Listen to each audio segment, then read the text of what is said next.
Welcome to Witch Hunt Podcasts. I'm Josh Hutchinson. I'm Sarah Jack. On today's episode, we're joined by Victoria Canning, professor of criminology at Lancaster University, whose groundbreaking work examines state-defined approaches to torture and what she conceptualizes as torturous violence.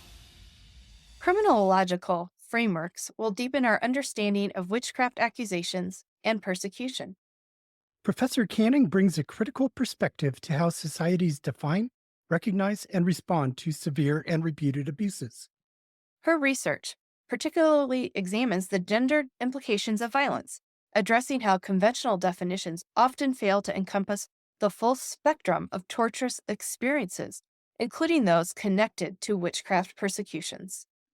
Throughout our conversation, we'll discuss the potential for developing what Victoria calls a criminology of witchcraft, interrogating the social harms perpetuated through accusations and persecution, both historically and in contemporary contexts. We'll also examine how witchcraft accusations intersect with migration patterns, border policies, and asylum processes, areas that have remained largely unexplored in traditional criminological research. Join us as we navigate these complex issues and consider how reconceptualizing violence through a critical criminological lens might offer new pathways for addressing witchcraft-related persecution and supporting survivors. Welcome to Witch Hunt Podcast, Victoria Canning. We were so privileged to get to hear you present at the Witchcraft and Human Rights Conference in Lancaster. Please tell our listeners about your work and expertise. Yes, and it's lovely to see you both again, and it was great to meet you in Lancaster. And what a great and historically important place to be starting these discussions as well. So we can talk a bit more about Lancaster and that role later down the line. I'm a professor of criminology in Lancaster University, and my key areas of expertise are in looking at state-defined approaches to torture, and then what I've kind of defined and conceptualized as torturous violence. So some of those things, severe and often repeated abuses, psychologically and physically, as well as sexually against people, the gendered implications of that as well for women, and how sometimes state definitions and approaches don't always take into consideration what we see in terms of witchcraft persecution, for example, which is in families or communities or by partners or even, and one of my key areas of expertise and interests is borders and migration. So, for example, including with particular social groups and people who are trafficked, and that role of witchcraft persecution and making decisions to move as well. So a whole plethora of things related to violence, borders, and criminologies really is my interest. At Lancaster, you gave a talk titled Toward a Criminology of Witchcraft. What would you like the audience to know about the talks that you gave? I think that witchcraft is something, or witchcraft persecution, as well as social control, is something that has been very largely overlooked by criminology. So criminology being the study of crimes, actually, in some ways, I work a bit against criminology. I work on critical approaches to state forms of persecution from what's called a zemiological perspective. So zemiology is actually the study of social harm. So you can imagine in relation to persecution or witchcraft persecution, those harms can be physical, they can be psychological, they might be cultural, impacting on where people feel safe or can actually physically be. We heard some of this from colleagues who were talking about, for example, albinism and abuses against people with albinism. And Charlotte Baker, who organised the conference, has done a really great job with Miranda Forsyth on talking on some of those. So effectively, what I'd love the audience to take away and what my interest is as well is what can criminology offer the study of witchcraft, persecution and social control?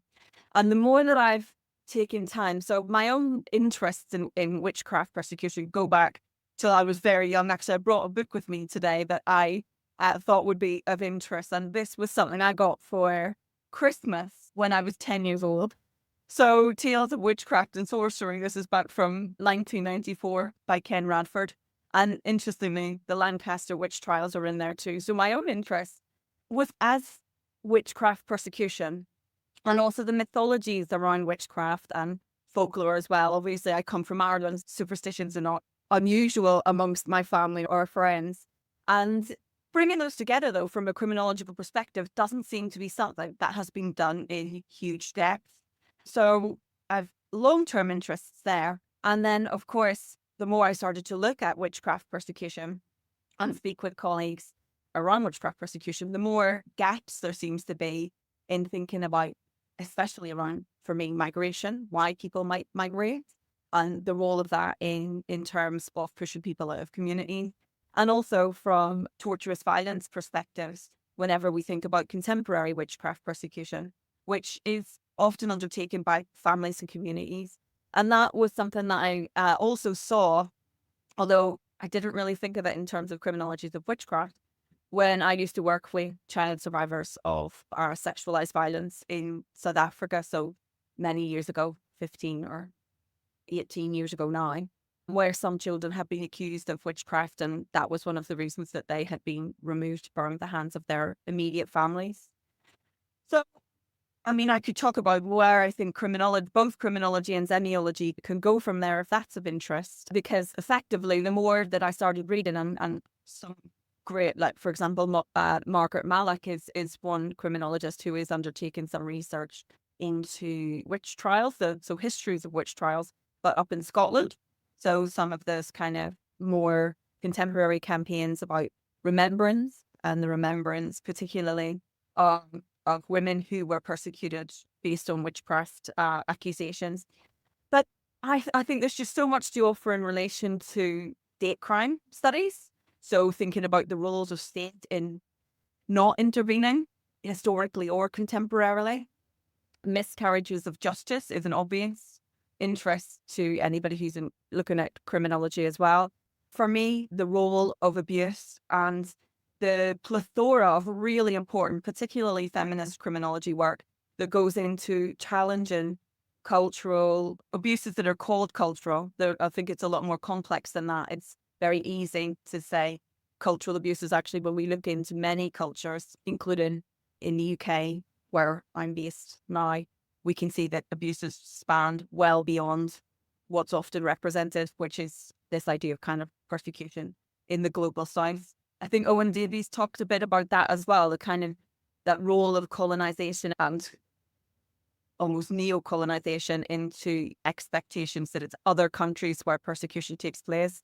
And in my experience of working on, I was a trustee for, so that's a director on a board of a rape support service for 6 years or so. Ritualistic abuse was not uncommon in the region that I was working, which is the northwest of England. So many different things seem to draw together where criminology is relevant. And for me, and that is in terms of the state crime element and miscarriages of justice, but also for me, I think the zemiological implications. So those long-term harms on people's lives that can be part of a continuum, and that the psychological impacts of those, which still quite often we don't name. We might name abuse or we might name harm or violence, but very seldom actually name or use terms which are recognized as being particularly abusive, such as torture and torturous violence.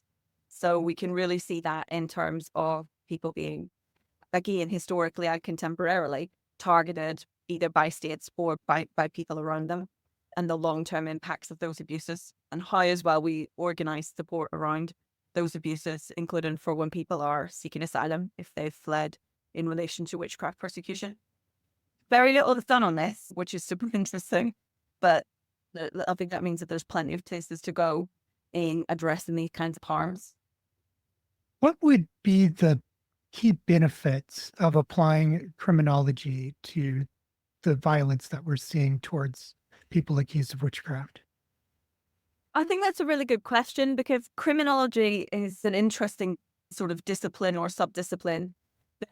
I think the benefits are mutual. One is really focusing, and I think critical criminology in particular, so not really necessarily administrative criminology, but critical criminology, which looks at the role of states in not applying regulations or addressing norms that could reduce harms or abuses. I think that that's where this lie, and feminist criminology in particular, has been at the fore of a lot of that around really difficult topic areas, especially sexualized violence and sexual torture. So there's loads to learn from that. But I also think the other way round. So recently, I run 2 modules at the minute, harms and crimes of the powerful and criminologies of violence.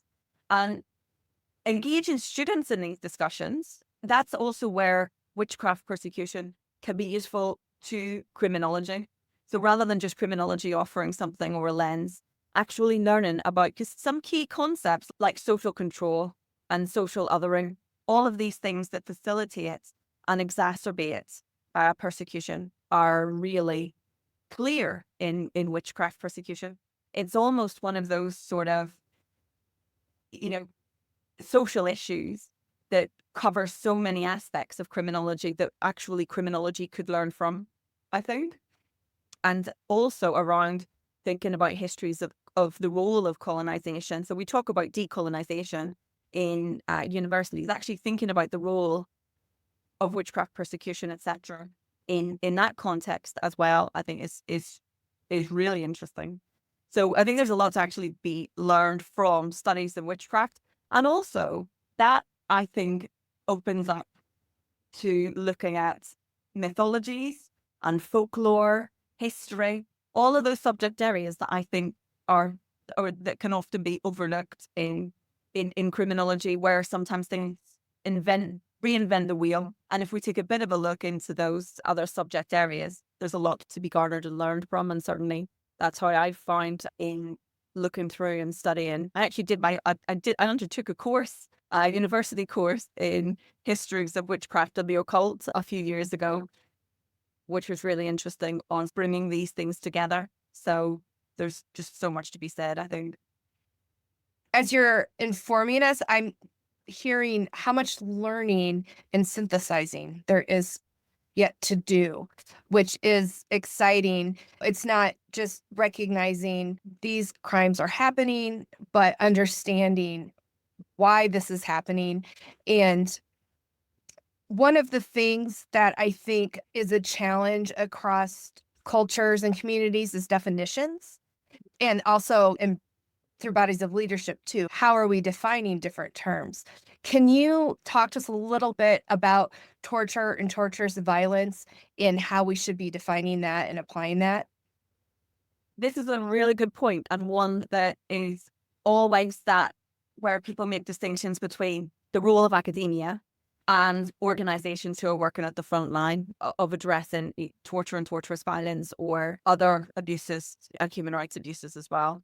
And exactly this around definitions is something. So to give an example, recently a really great organization in the UK, Women for Refugee Women, had developed a report on the experiences of women who are in asylum housing and used a concept that I developed on corrosive control. So that kind of the way in which the border controls impact and the gendered implications for women seeking asylum and how that plays into their experiences in often private realms.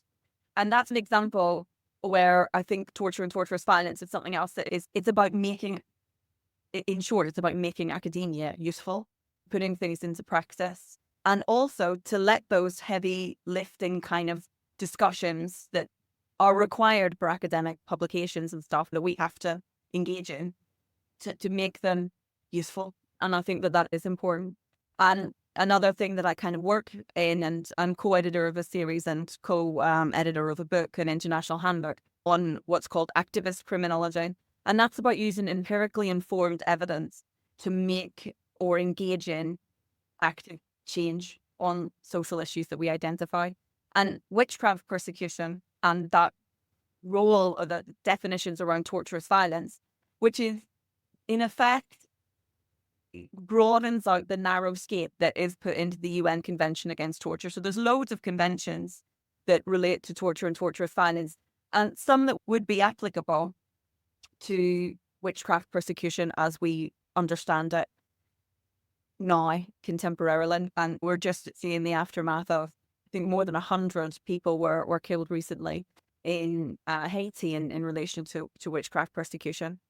The kinds of abuses that often go along these things are not always necessarily acknowledged as torture, and yet we can see they have the same impacts as torture, even though they may not be related to extracting information or to gain knowledge, which is often what torture is understood as. Again, even though there's loads of different definitions of torture in international law and in relation to organization working with survivors, it is generally that fairly narrow definition.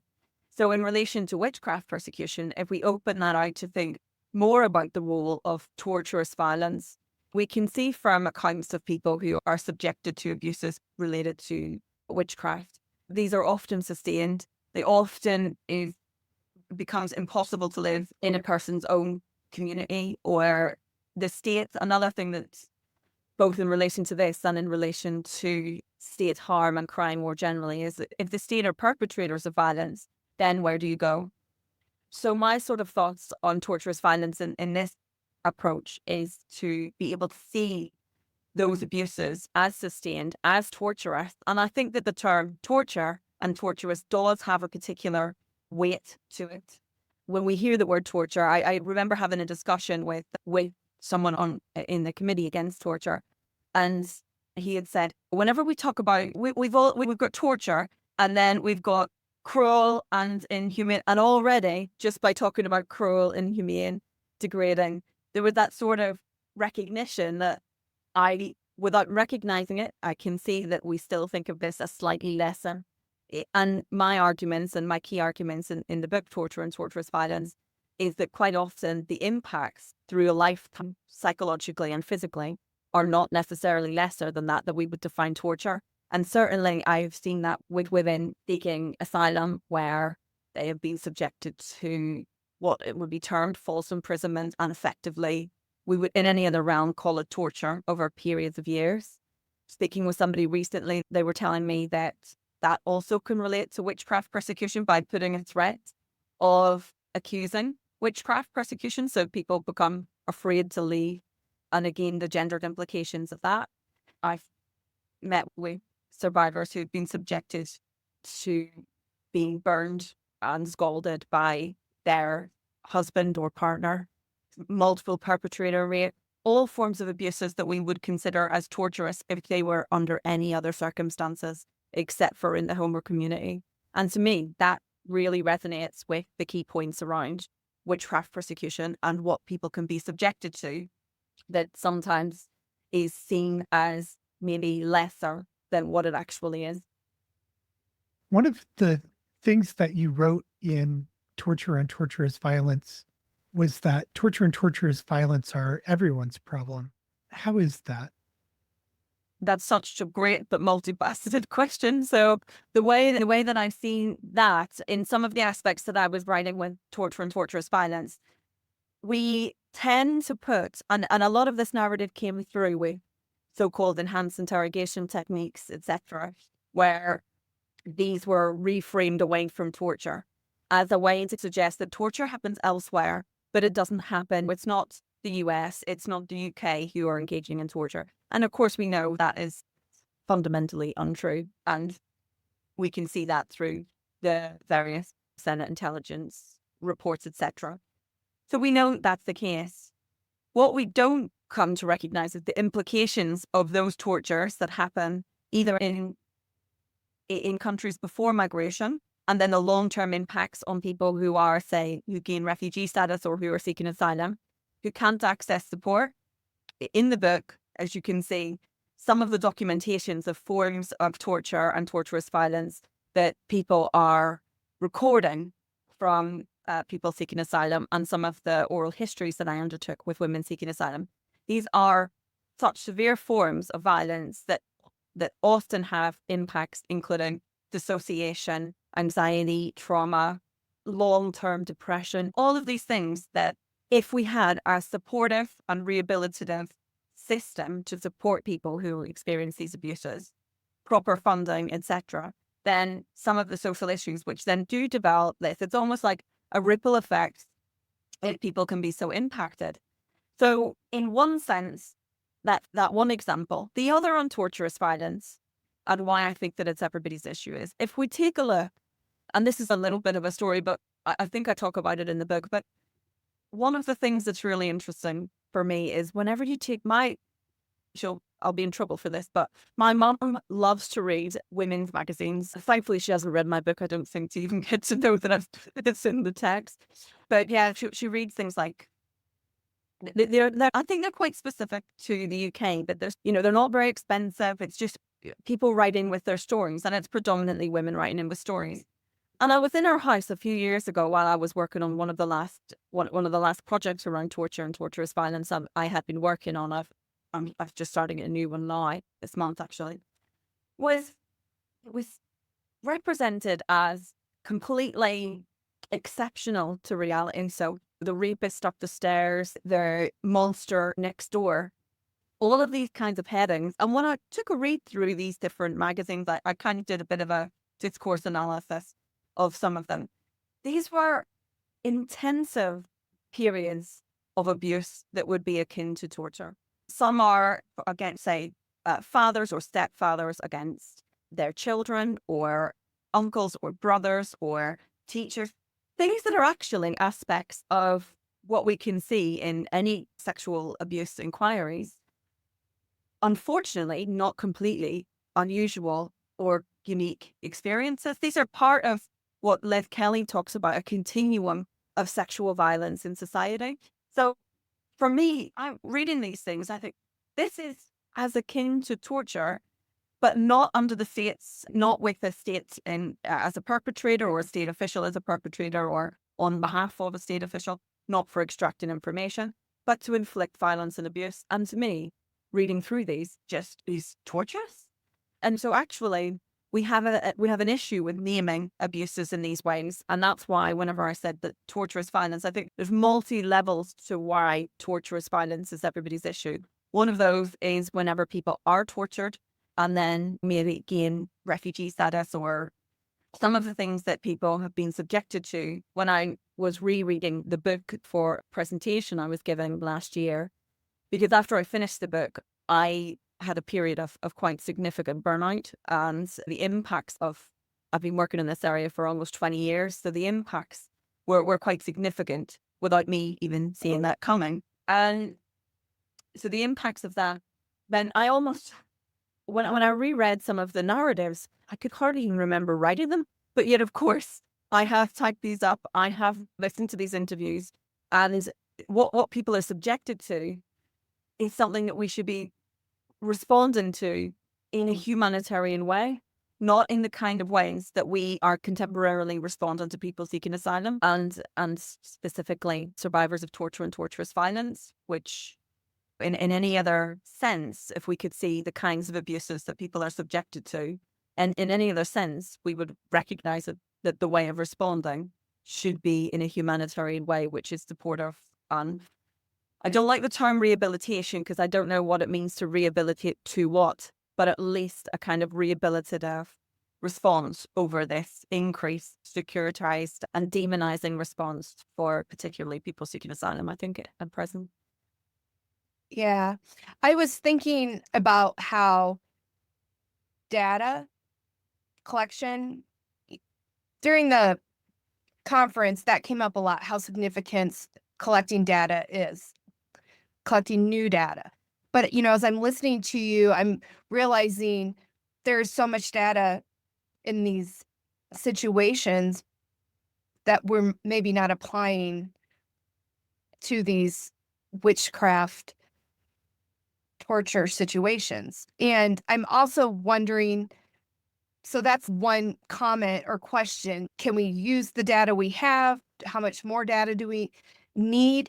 But then when I'm thinking about this humanitarian response that we need from communities and we need from leadership, is data enough to ignite that? Or what do we do to get the response if we have the data? Because we have the UN resolution asking states to take more action.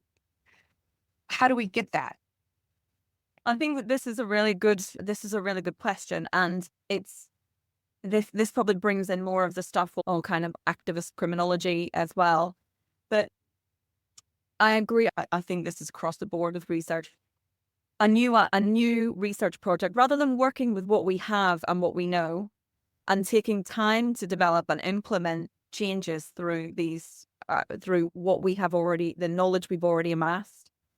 Sometimes I think if we put as much work into making the changes as we do in collecting more and making things bigger, we could really harbor and gain some shifts. I think implementing terms that bring people's attention to this. I've been researching, for example, I've been researching on asylum for more than 15 years in the UK, and yet I haven't seen much in the way at all, even of the organizations people in organizations I've interviewed, barristers or lawyers or social workers or psychologists or psychotraumatologists. Very seldom do I hear about, if at all actually, much on witchcraft persecution. And yet we know that there must be information about witchcraft persecution in relation to asylum or people are coming across stuff. How we name it, and this is what has been one of the key things that I've been arguing in torture and torturous violence, how we go about naming it so it's part of that discussion and conversation in more than one realm. So often things are separated out, like you've got witchcraft persecution here, you've got asylum here. That's why I think border criminologies of witchcraft persecution and social control brings these things together to tie up, to bring these variable perspectives into focus. And again, one of the things that I think is important and can be accessible is what's called, and I think Charlotte Baker has worked under this, impact grants for impact. So for developing toolkits alongside colleagues who are at the fore. I'm really keen. So the project that I'm working on now is called Torture in Transit. And that's about building support techniques and toolkits for survivors so that we can bring those together. So for example, if you're a psychotraumatologist working with survivors of torture, but you have no knowledge of witchcraft persecution in a particular country of origin, and someone is saying that they've been subject for cultural reasons or religious reasons or whatever terms might be used, we don't always flag those things. And similarly, things are named, even for example, sexual violence. So this is another kind of key point in torture and torturous violence, is people will describe sexual abuse in very vague ways, or torture in very vague ways. So it's not always easy to interpret or have a flag that says, I think this person is possibly, so I'm going to ask this question further to find out if this has been torture or domestic torturous violence or sexualized abuse, and build that kind of language to open up those discussions that knit these different things together. So that's, I think, one thing that's really key and really useful about academia is bringing those perspectives together to build toolkits that can be implemented. And one of the other things that just came to my mind when you asked that is, and I think that this is important for all people who are working in research, is finding out if you're going along the right lines. So two really important learning curves of my life, I would say, has been, I remember when I was doing my PhD, which was 16 years ago now, and I wanted to find out about the impacts of conflict-related violence on women seeking asylum. And that, of course, is the core of the subject area. But what I was finding with women seeking asylum was where I wanted to use the work that I was doing in sexual violence support to support and fill gaps with survivors. Actually, so many survivors were impacted by borders. So not knowing where you were going to be staying that night, issues of being dispersed at last minute, not having the money to even go to support organizations to get the bus to get there. All of these things that actually get in the way, learning from that and thinking, actually, I need to take this in a different direction because this is my priority, but it's actually not there. It's not the people that I'm working with priority. And the other is going back. Whenever I finished, or before I finished torture and torturous violence, I was developing concepts of silencing and 10 mechanisms for silencing of sexual violence, particularly, or sexual torture, particularly, and different perspectives on torture. And rather than just come up with the ideas and write a book, I went back over and over again to different audiences and different groups, to lawyers, practitioners, and presented my ideas and got hammered for some of them. And then, but that was about iteration. Likewise, speaking with people seeking asylum and building another toolkit that myself and colleagues at Right to Remain had been developing, is speaking to people about what works for you rather than I know what's best, so I'm just going to crack on with my ideas. That's an important learning curve that would save everybody and a lot of work, I think. But yeah, I think it's about hearing that from the ground up and from survivors and organizations themselves.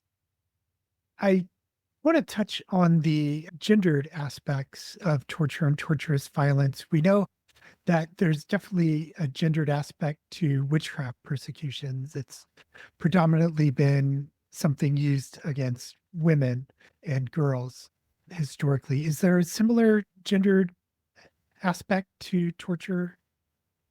Yeah, I think that was the key instigator for the text, actually, and for rethinking the definitions that are used in practice.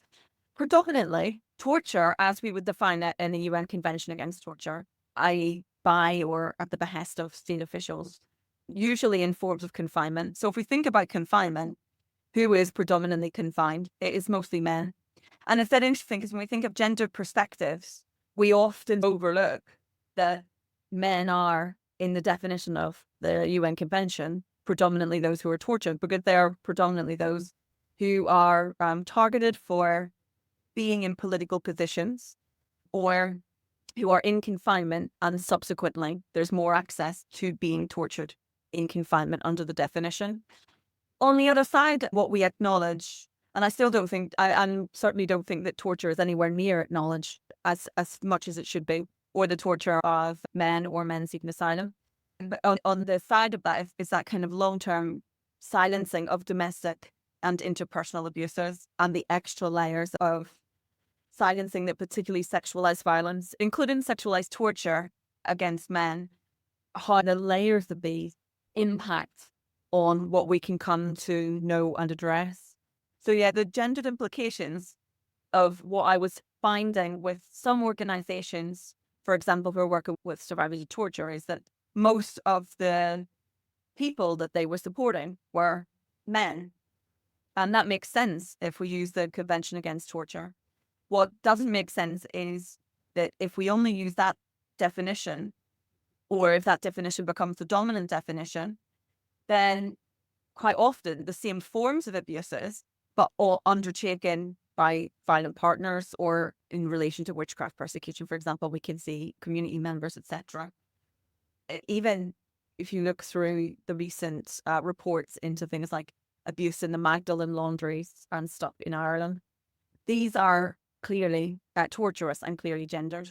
So my kind of key point is to take that long-term, how do we address such silenced issues around sexualized violence and sexualized torture and sexualized torturous violence, which is often in relationships where people, predominantly women, are subjected to repeat or continued sexualized abuse over periods of time. And I've met women seeking asylum where this has been over years of time, or as part of a continuum where during the migratory process, different points at which women were subjected to different forms of violence, again, from all different kinds of actors, all different kinds of people. So border guards or police or people in refugee camps, or also with smugglers. Like you can come across, and if you read around border criminologies, you can come across that this is a kind of continuum of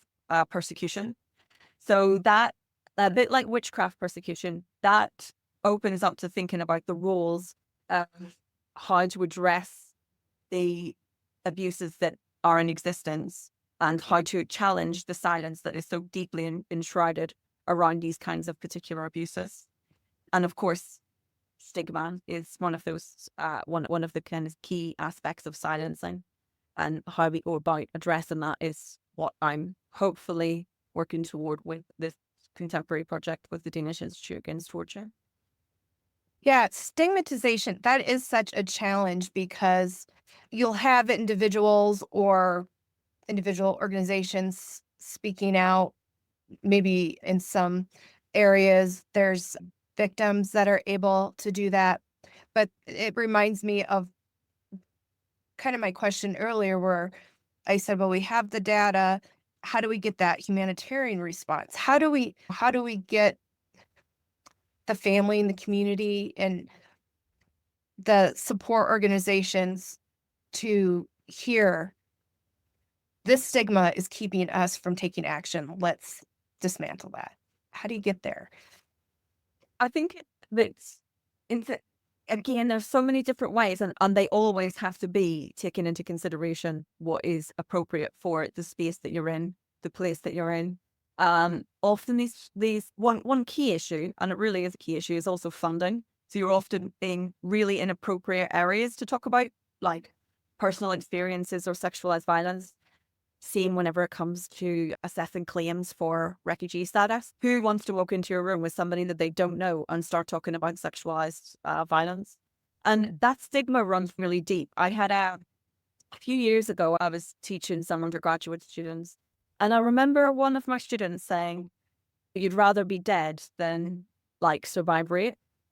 And I was it's hard for me to be taken aback on anything, but it was this kind of assumption that that survival isn't something that can ever be.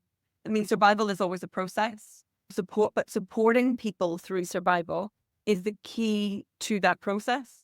Key to being able to never to necessarily get over subjections of abuse, but to live with what we have. Liz Kelly speaks about this very well some years ago in a seminar that I organized, where she said it's like a backpack that you put on. Sometimes there's bricks in it. Sometimes it's heavier. Sometimes you can take those bricks out, but the backpack's always there. And I really think that if we start to recognize that survivors are not all defined by histories of violence, we are multifaceted humans.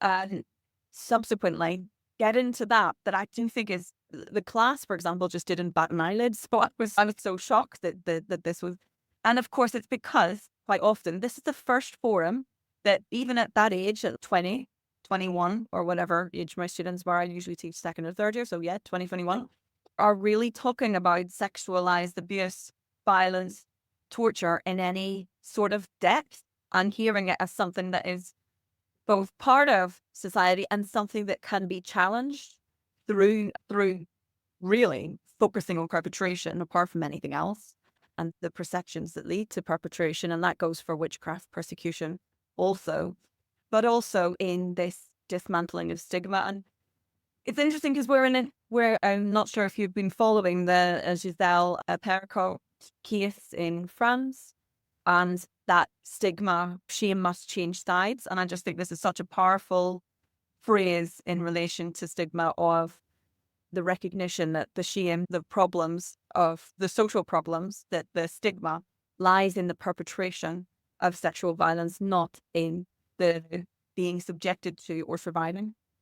And I wonder if the role of Giselle Pericot's approach will shift that narrative. There's always a danger there, I would also say, though, because then it becomes as if all survivors can always be strong or always be able to face stigma. And actually survival, the most important thing is that survival is a process. It should never be an expectation that you're just going to be able to get up today, or it's also okay to have days where that's not okay. But in all, being able to bring these in, and it's difficult to do, working with students, working with the public or anything. I've even found with working sometimes with practitioners who will talk about all kinds of violence or abuse. But once it comes to sexualized violence, then this becomes something that people can struggle with, or as one practitioner said to me once, you're really opening a can of worms if you want to talk about that. And of course we are, but but the can is there whether we open it or not. And to get to challenging stigma And again, I'm talking about this from my research on sexualized violence and torture, but I think this also goes with some of the strengths of addressing witchcraft persecution as being the problem of perpetration and that kind of platform for survivors to safely be supported into their narratives, challenging that stigma around those narratives. Yeah. Yeah, and there's definitely stigma involved with the witchcraft persecutions as well. Against the survivors, there's always the risk that they'll be reaccused, or, you know, someone will perpetrate something against them again because they've got this reputation that they did nothing to bring upon themselves, but that stigma is still there. And how do we help provide them with an environment where they can even come out and feel safe acknowledging that this happened to them? And I think that's a very real fear for survivors to have.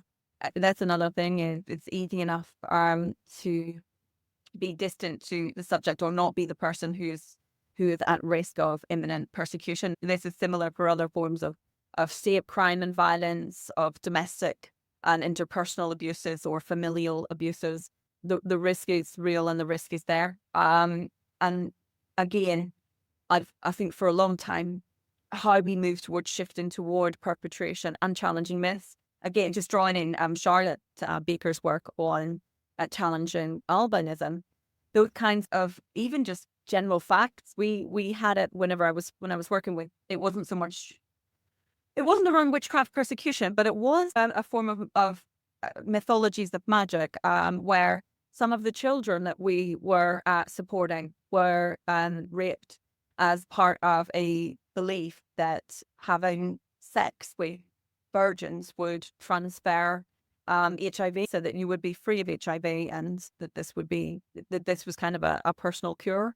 So, developing responses that are, and again, I come from a critical criminological perspective here, that address the harm without increasing the kind of punitive, as if punitive approaches are the only way. So there was always quite difficult, and it's always quite difficult working on forms of abuse if the approach is only punitive, and sometimes that's out of your hands whenever it comes to, say, criminal justice approaches, etc.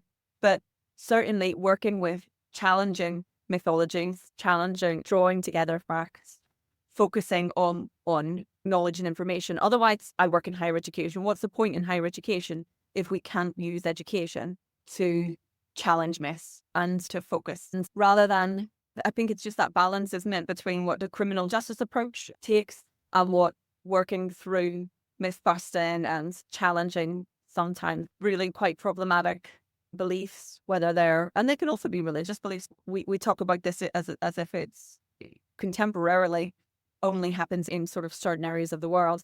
But again, the same kinds of abuses we can see in inquiries into child sex abuse in the UK. I've already mentioned the Magdalene laundries, the kinds of torture and torturous violence that have been embedded in these institutions. So using that sort of the strength of education to reframe and drawing in things that, as we said, you mentioned earlier, Sarah, but looking at definitions and how definitions can sometimes be limiting. And what if they are limiting, if they're not helping, what can we do to shift that forward? And then, and certainly loads of people will disagree with me on my work on torturous violence. That's fine. But where concepts are useful, then let's get them out there and apply. That's another thing that's, again, difficult. I was mentioning earlier about the funding. We are in such increasing disparity of wealth in this kind of contemporary form of capitalism. To see that you can go take a trip around on a space, to be able to afford these things whilst people can't afford to travel, to migrate from conflict or from torture.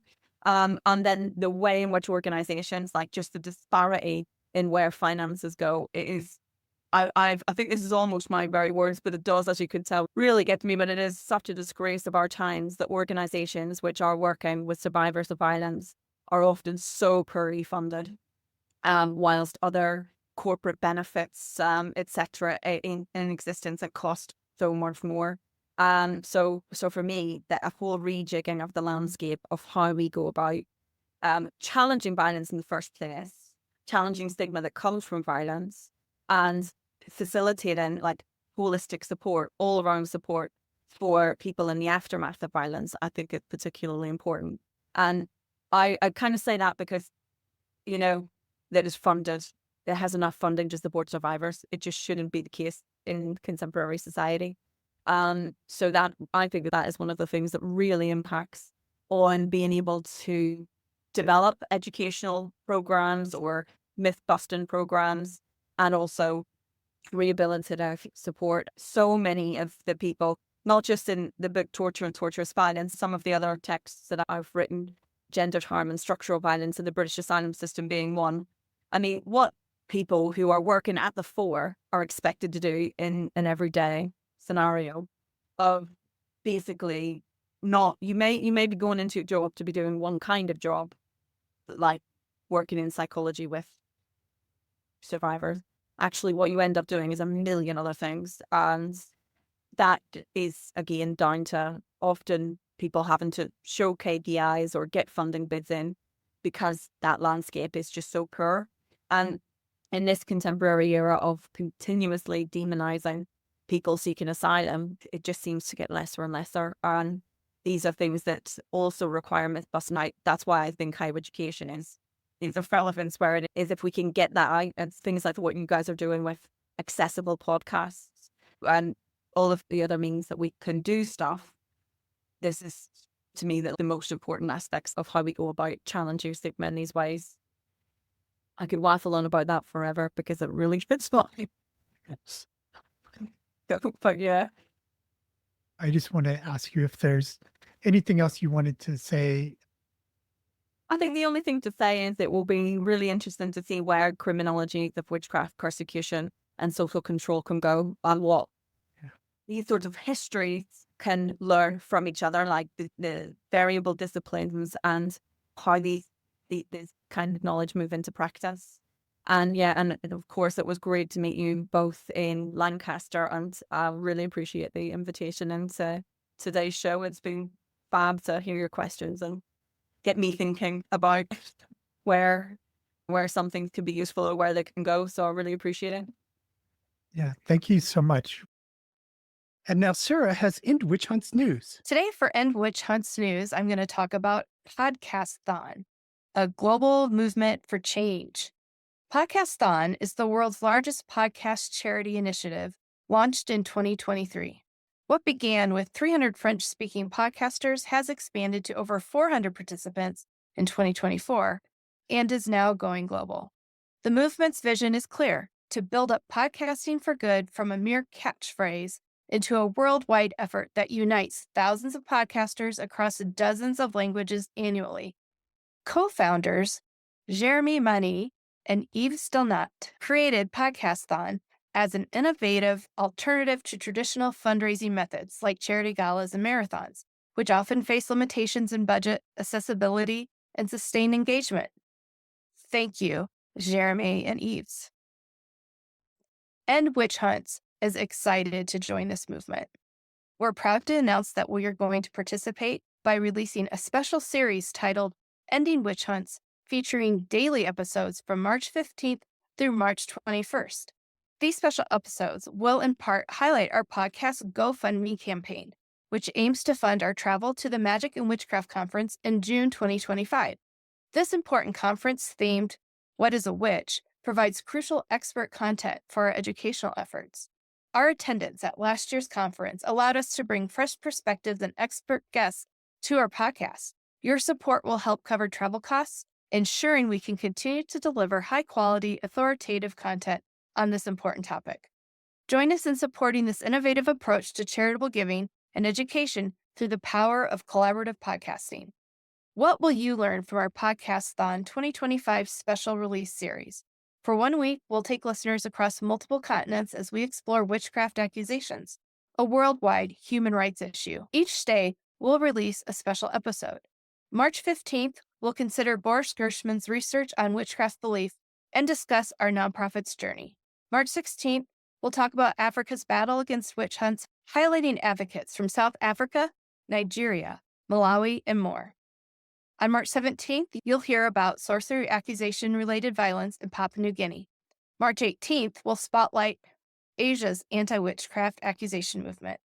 On March 19th, you'll hear from guest Holly Bamford on historic witch trials in England, and we'll share highlights from the global conference that we met Holly at, the Magic and Witchcraft Conference 2024. March 20th is the European Initiatives in Modern-Day Accusations, and we'll finish it off on the 21st with U.S. witch trials, exonerations, and contemporary challenges. Join us for this powerful theme that spans continents but shares one goal: ending witch hunts worldwide. Throughout the series, we'll amplify the vital work and messages of allied organizations fighting on the front lines of this human rights issue. Join us in supporting this innovative approach to charitable giving and education through the power of collaborative podcasting. Please consider backing our GoFundMe campaign to help fund our vital work and explore ways to support the frontline organizations we'll spotlight throughout our series. Together, we can amplify these voices and make a meaningful difference in ending witch hunts globally. Thank you, Sarah. You're welcome. And thank you for joining us on Witch Hunt. You should check out our robust catalog of expert discussions. Have a great today and a beautiful tomorrow.